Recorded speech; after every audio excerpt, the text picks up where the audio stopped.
Assalamualaikum warahmatullahi wabarakatuh. Halo teman-teman semuanya, pada kesempatan kali ini saya akan menerangkan materi tentang praktik pendidikan multikultural. Presentasi ini merangkum praktik pendidikan di tiga konteks yang berbeda, seperti di negara-negara Asia Tenggara, seperti di Indonesia, Malaysia, Singapura, Thailand, dan Filipina. Kemudian di wilayah kutub seperti Arktik dan Antartika, dan Palestina, seperti di tepi barat dan Gaza. Baik, marilah kita mulai. Yang pertama, ada praktik pendidikan multikultural di Asia Tenggara.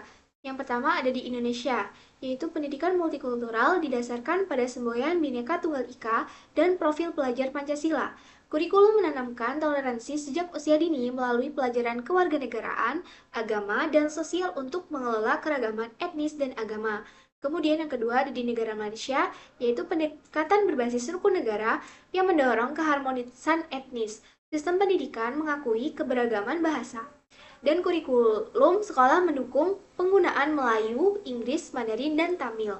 Kemudian ada di Singapura, yaitu fokus pada keharmonisan ras dan agama dengan model CMIO, yaitu Chinese, Malay Indian, dan Others. Pendidikan menekankan kohesi sosial melalui pengajaran nilai kebangsaan dan penghargaan antar komunitas. Kemudian ada di negara Filipina, yaitu program Indigenous Peoples Education atau IPED, yaitu menghormati hak dan budaya masyarakat adat, memasukkan pengetahuan lokal dan bahasa asli ke dalam pembelajaran formal.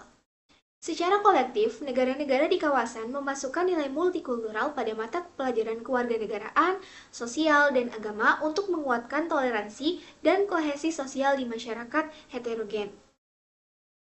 Baik, kemudian ada kurikulum dan strategi pengajaran di Asia Tenggara. Yang pertama, integrasi nilai nasional. Pengajaran nilai kebangsaan seperti contohnya Bhinneka Tunggal Ika, dan rukun negara terintegrasi dalam kurikulum formal untuk membentuk identitas bersama dan tanggung jawab sipil. Kemudian pembelajaran multibahasa, yaitu sekolah menyediakan ruang untuk bahasa lokal dan bahasa komunitas. Contohnya seperti Mandarin, Tamil, dan bahasa daerah yang membantu pelestarian budaya sekaligus keterampilan komunikasi. Kemudian yang ketiga ada pelibatan komunitas. Kegiatan ekstrakurikuler dan program komunitas memperkuat pemahaman lintas budaya seperti festival budaya, proyek lintas agama, dan kolaborasi sekolah dan komunitas. Kemudian ada pendidikan agama dan kewarganegaraan.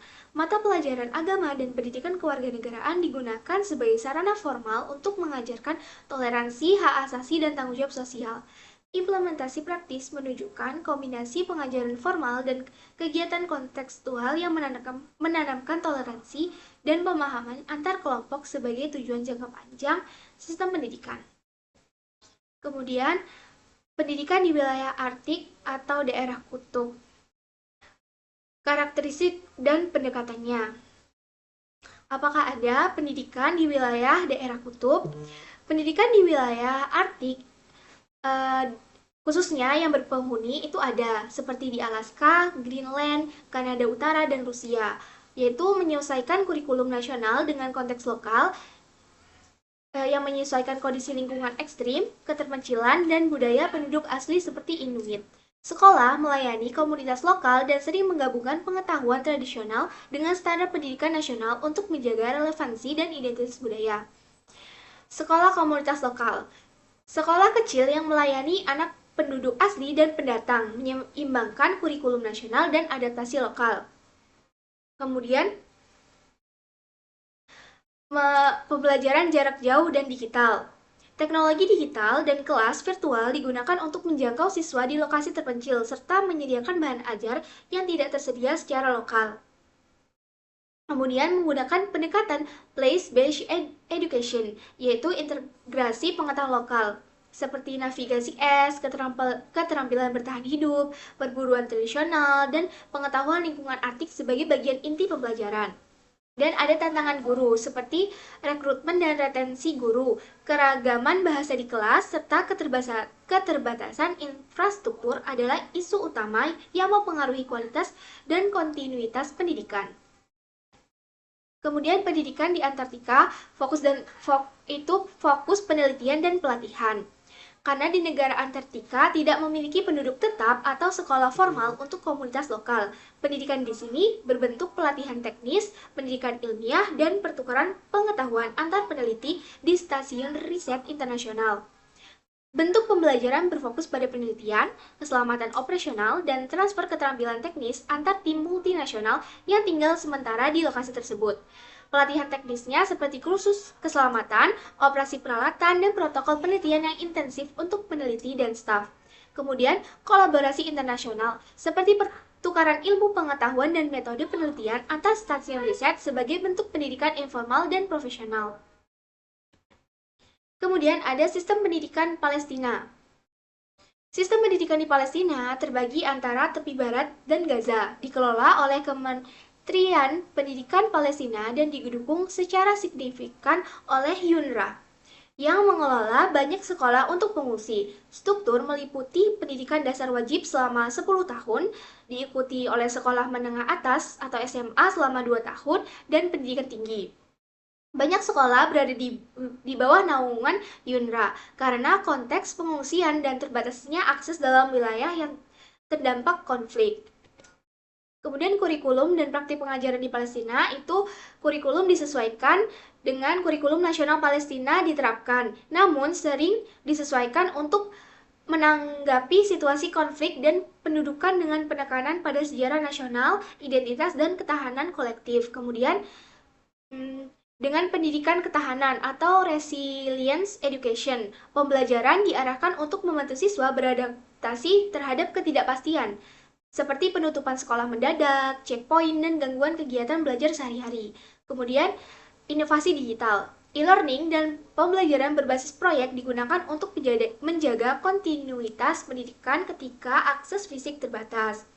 Dan yang terakhir ada pendidikan nilai dan identitas. Penekanan tinggi pada nilai budaya, agama, dan nasionalisme untuk mempertahankan jati diri komunitas di tengah tekanan politik dan sosial. Ini dia perbandingan inti, yaitu fokus, metode, dan tantangannya. Jika di negara Asia Tenggara, itu berfokus pada harmoni dan integrasi, yaitu membangun toleransi lewat integrasi nilai nasional dan multibahasa, dan metodenya dengan kurikulum formal dan kegiatan komunitas. Kemudian tantangannya yaitu ketegangan antar kelompok dan konsistensi implementasi.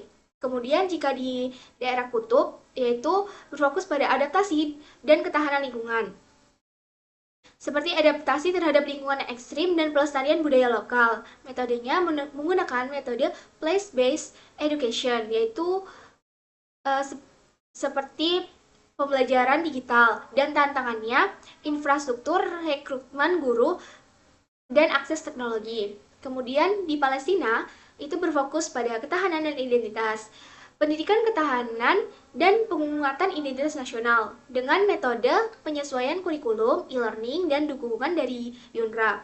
Tantangan yaitu gangguan akibat konflik, akses terbatas, dan beban psikososial siswa. Ketiga konteks menunjukkan tujuan pendidikan yang kuat terkait konteks sosial, politik, dan lingkungan. Membangun harmoni di masyarakat heterogen dan memastikan kelangsungan pendidikan di lingkungan fisik ekstrim dan menjaga jati diri di tengah konflik.